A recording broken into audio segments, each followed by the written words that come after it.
আসসালামু আলাইকুম, আশা করি ভালো আছেন সবাই।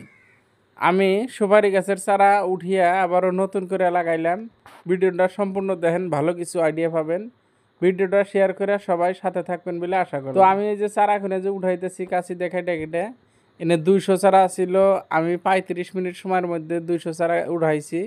এটার একটা ভিডিও দিছিলাম, হয়তো অনেকেই দেখছেন। তো এই জায়গাটা সব সুপারি গাছের চারা উঠিয়ে আমি ভালো করে চাষ করছি। ভিডিওটা সম্পূর্ণ দেখেন, আইডিয়াটা পাবেন। আপনাদের মনে কোশ্চিন একটা ব্যাপারে যে সব সুপারি চারা উঠিয়ে আবার কেন হাল বাইলেন, কারণ এই জায়গায় আমি সুপারি গাছ আসাল প্রায় 700-800, আমি বিক্রি করতে করতে এখন আছে 200।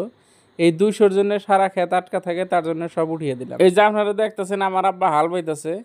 এই জমিটার মধ্যে সুপারি চারা কিন্তু সব আছিল, সব সুপারির চারা উঠিয়ে দিয়ে এইভাবে হাল বাইতেছি। যারা কৃষক মানুষ তারা নিশ্চয় বুঝবেন যে সুপারি চারা উঠানোর পরে যেভাবে হাল বাইতেছে, এটা কিন্তু পাচন দিয়ে কোদাল দিয়ে এরকম জাত করা যেত না। সুপারি চারা কিভাবে লাগালাম ভিডিওটা সম্পূর্ণ দেখেন, আরো আইডিয়া পাবেন। যে জমি থেকে উঠিয়ে নিয়ে বাড়িতে রাখছিলাম আবার ওই জমিতে নিতেছি দেখেন, কারণ জমিটা অলরেডি রেডি হয়ে গেছে।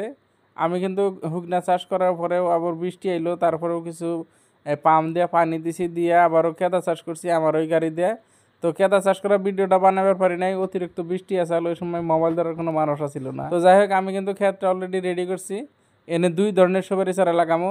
একটা হলো এই জমিতে যে চারা আসিল সেই চারা, আর তারপরে দেখতেছেন এই যে ছোট যেটা চারা আনছি এই চারা। এই তো ছোটো চারাটা আমি মেঘালয় থেকে আনছি। আর এই চারাটা এনে প্রায় 1200 চারা আটবো। তারপরে বড় কিছু চারা আছে, আর বাদ বাকি যেখানে থাকে ছোট চারা লাগাইতেছি। তো এই ছোট চারা কিন্তু আমার কাছে এখন অ্যাভেলেবেল আছে, যদি কারো লাগে পাবেন। কিন্তু বড় এই কটাই আসিল, তা প্রায় শেষের দিকে এই কটা আবার লাগিয়ে আমি আচ্ছা নিন্দা মাটিটা ভালো করে সমান করে আছি। তো আমার আব্বা কিন্তু চারা লাগানো আরম্ভ করছে। দেখেন এই চারাটা কিন্তু যদি ভাবে কাশি দিয়ে উড়াইছি মাটি হইতে, আর ওইভাবে মাটি হইতে কেদার পথে বহিয়ে দিতেছি। তো এটা যদি আমি কোদাল দেখা তা খুদে খুদে বহাইতাম, আমার সময় বহুত বেশি লাগতো। তো উঠাইতেও যত টাইম লাগছে আর লাগাইতে তার চেয়ে কম টাইম লাগলো আরও। কারণ হাল বাইছি যেভাবে কেদা চাষ করছি, এখন খালি ওই মাটি হইতে খালি খেতে বহে থেকে গেতেছি লাইন করে।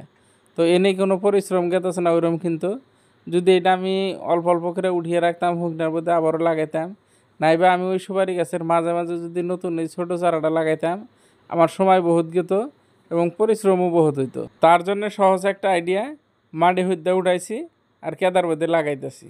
তো আইডিয়াটা কীরকম লাগে নিশ্চয়ই একটা কমেন্ট করবেন, আর ভালো লাগলে ভিডিওটা একটা শেয়ার করে রাখবেন। তো আমি কিন্তু চারা এইভাবে একটা একটা করে আমার আব্বা যেভাবে লাগাইতেছে এইভাবে প্রত্যেকটা চারা লাগিয়ে শেষ দিলাম।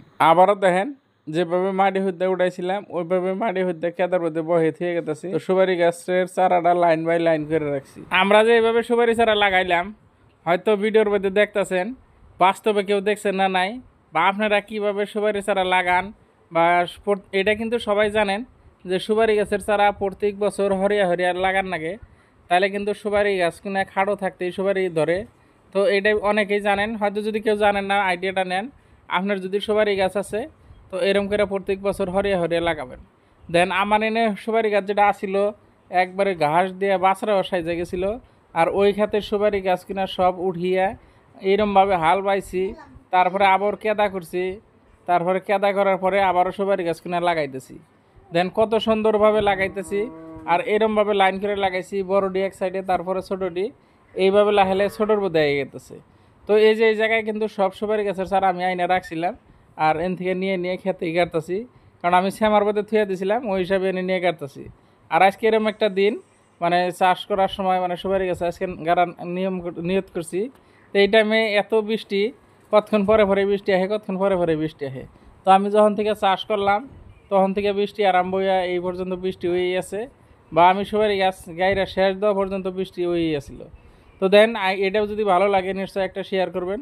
আর এই যে মাটিটা কিন্তু আমি একদম সমান করে নিছি, যাতে কোনো জায়গায় দুফা না থাকে, কোনো জায়গায় পানি না থাকে। ওই জন্য আর অল্প যেটুকু বাকি আছে ওইটুকু সমান করে নিলাম ক্লিয়ার করে। তো ভিডিওটা যদি ভালো লাগে নিশ্চয়ই শেয়ার করতে ভুলবেন না। তো আমি এনে ছোটো সুপারিটা লাগাইতেছি। তো ছোটো সুপারির যেটা চারা, এটা কিন্তু মাটির থেকে টাইনে ওঠানো চারা। তো এই চারাটা খালি কোনো রকম করে বহিয়ে দিয়ে যাবো। তো সুদা করার জন্য আমি রশিটা নিয়ে নিতেছি, কারণ লাইন সুদা হইলে অল্প খেতে এই কাম করে একটু আরাম পাওয়া যাবো, বা যদি কোনো সময় খেত নিরিয়ে দিই একটু আরাম পাওয়া যাবো। আমি এই চারা কিনে আইনে এইভাবে রাখছিলাম সব, এন থেকে গুনা গুনা নিয়ে নিয়ে সব অনেক গাছতেছি আর কি। এই যে দেখেন, খালি আমি কিন্তু কোনো রকম মাটির মধ্যে বহিয়ে দিয়ে গেতেছি। এটা যদি বেশি মাটির তলে জায়গা তাহলে কিন্তু মরে যাওয়ার কিছু সম্ভাবনা থাকবো। বা এর আগের বছর এই যে বড় চারা কিনে 2 বছর আগে লাগাইছিলাম, তো এইভাবেই লাগাইছিলাম। হয়তো আমার এই ভিডিও দেখে কেউ ভাবতে পারেন যে এটা কীভাবে, এটা কি সিস্টেম, বা এটা হুক নাই লাগান গেতো না, বা এটা কেদা করে লাগান না খেয়ে এরকম কোশ্চিন আইতে পারে। কিন্তু আপনি হুক নাই লাগাইতে পারবেন, কোনো অসুবিধা নাই। কিন্তু কেদা করে লাগাইলে কি লাগানটা খুব তাড়াতাড়ি হয়।